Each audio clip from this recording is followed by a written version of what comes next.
ہمارے لیے آج کی انجیل مقدس متی کے مطابق اس کا 21واں باب۔ اس وقت یسوع نے سردار کاہنوں اور قوم کے بزرگوں سے کہا، ایک اور تمثیل سنو۔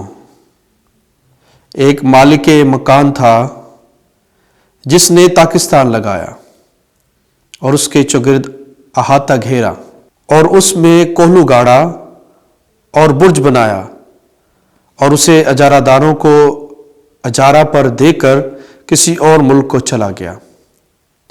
اور جب پھل کا موسم قریب آیا تو اس نے اپنے نوکروں کو اجارہ داروں کے پاس بھیجا کہ اس کا پھل لیں، مگر اجارہ داروں نے اس کے نوکروں کو پکڑ کر کسی کو پیٹا اور کسی کو مار ڈالا اور کسی کو سنسار کیا۔ پھر اس نے اور نوکروں کو بھیجا جو پہلے سے زیادہ تھے، انہوں نے ان کے ساتھ بھی اسی طرح کیا۔ آخر اس نے اپنے بیٹے کو ان کے پاس یہ سوچ کر بھیجا کہ یہ میرے بیٹے کی تو عزت کریں گے۔ لیکن اجارہ داروں نے بیٹے کو دیکھ کر آپس میں کہا کہ وارث یہی ہے، آؤ اسے قتل کریں اور اس کی میراث لے لیں۔ اور اسے پکڑ کر پاکستان سے باہر نکالا اور قتل کر دیا۔ پس جب پاکستان کا مالک آئے گا تو ان اجارہ داروں کے ساتھ کیا کرے گا؟ انہوں نے اسے کہا کہ وہ ان بروں کو بری طرح سے ہلاک کر دے گا اور پاکستان کا اجارہ اور اجارہ داروں کو دے دے گا جو اسے موسم پر پھل ادا کرے۔ یسوع نے ان سے کہا، کیا تم نے نوشتوں میں کبھی نہیں پڑھا، جو پتھر مماروں نے رد کیا وہی کونے کا سرا ہوا، اور یہ خداوند کی طرف سے ہوا ہے اور ہماری نگاہوں میں تعجب انگیز ہے۔ اس لیے میں تم سے کہتا ہوں کہ خدا کی بادشاہی تم سے لے لی جائے گی اور ایک قوم کو دے دی جائے گی جو اس کا پھل ادا کرے۔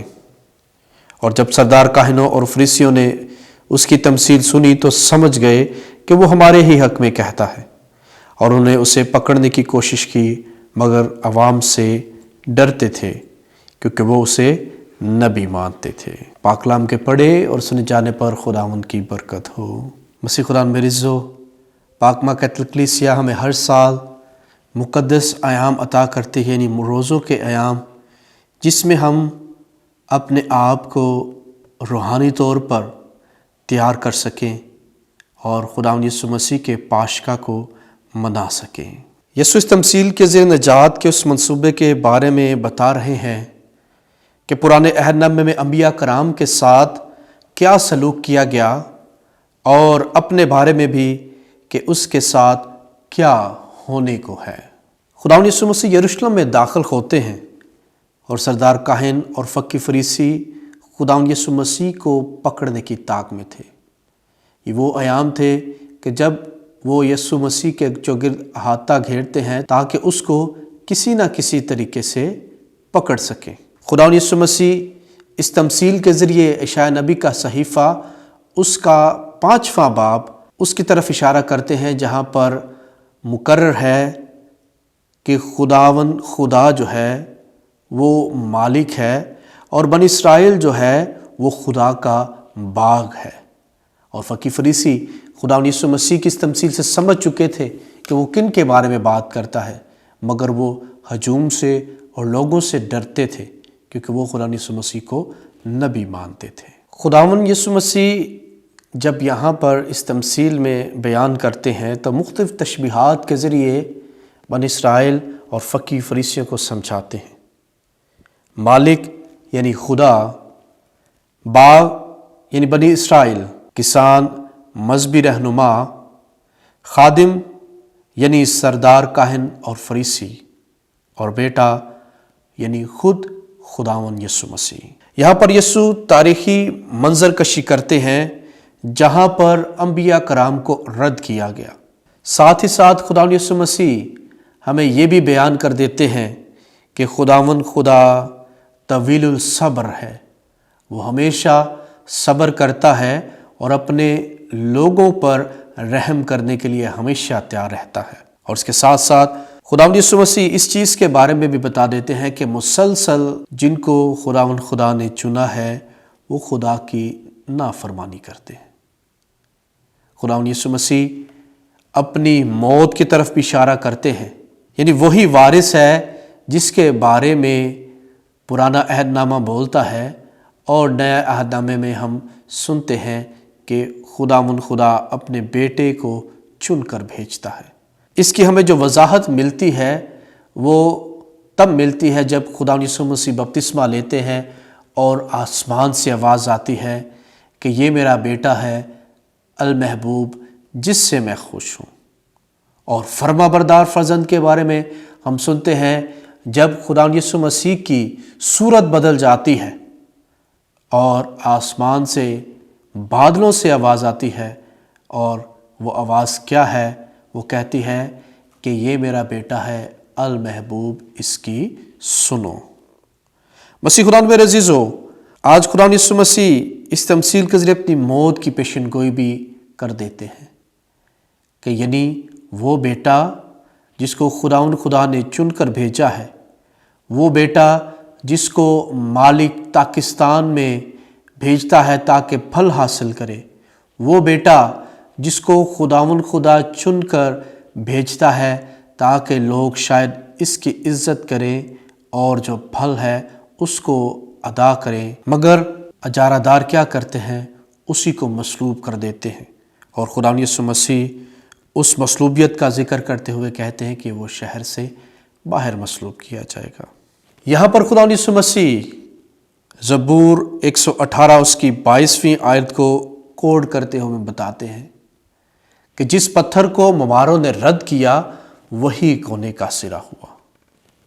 ممار یعنی مذہبی پیشوا اور پتھر یعنی خود خداوند یسوع مسیح، جس کو مماروں نے رد کیا اور خداوند خدا اسے ہی چنتا ہے تاکہ وہ ہمیں نجات دلائے۔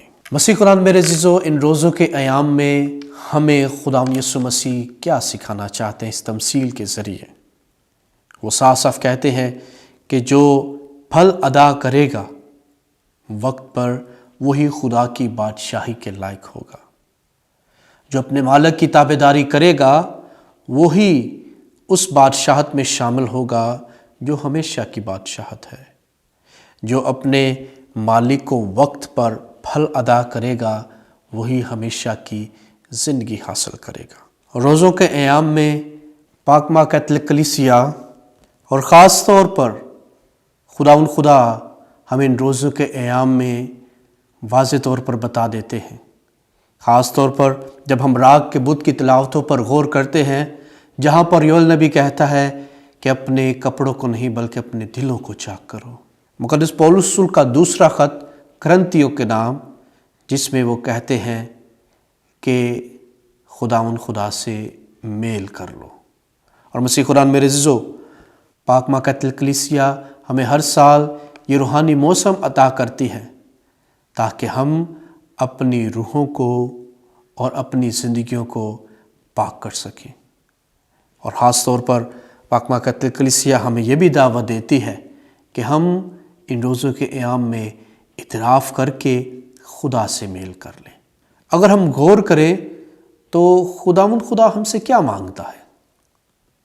خداوند خدا نہ ہم سے سونا مانگتا ہے، نہ چاندی مانگتا ہے، بلکہ وہ ہم سے ہمارا وقت مانگتا ہے۔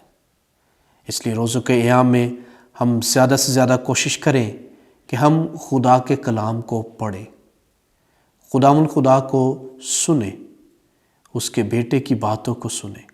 آج کی اس انجیل مقدس کے وسیلہ سے خداوند یسوع مسیح ہمیں دعوت دیتے ہیں کہ ہم خدا سے میل کر لیں۔ جو مشن، جو منصوبہ خداوند خدا نے ہمیں سونپا ہے، اس کے فرزند ہونے کا، یعنی بپتسمہ کے ذریعے ہم خداوند خدا کے فرزند کہلاتے ہیں۔ خداوند نے ہمیں چنا ہے تاکہ ہم اس کے نام کو، اس کے کلام کو اپنی زندگیوں سے پھیلائیں، تاکہ جب ہمارا خداوند یسوع مسیح آئے تو ہمیں پھلدار پائے۔ مسیح ہمارے خداوند کے وسیلہ سے